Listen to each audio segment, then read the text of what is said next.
আমায় দুনিয়া থেকে চুরি করে তোমার বুকের ভেতর রাখো ভরে, যেন কেউ জানে না আমি কোথায় আছি, এমন আপন করে নাও মোরে।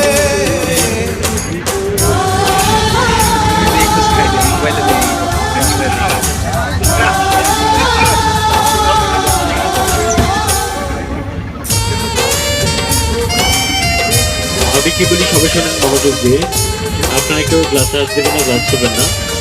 মোবাইলের ফ্ল্যাশ লাইট অফ করে চলে যাবেন সবাই। যেখানে প্রাণী থাকবে সেখানে দাঁড়াবো, ডাকবার বাম্পার দেখবেন। গাড়ির ভিতরে কোনো ময়লা শোনা যাবে না, সিটের উপরে কেউ দাঁড়ানো যাবে না, সেগুলো করা যাবে না। যে পাশে প্রাণী থাকবে ওই পাশে লোক বসে দেবেন, যে পাশে না থাকবে দাঁড়া যাবেন। নিজেও দেখবেন অন্য পাশে দিবেন। কারো কাছে বাদাম করতে থাকলে বাড়িতে খাওয়া যাবে না। ধন্যবাদ।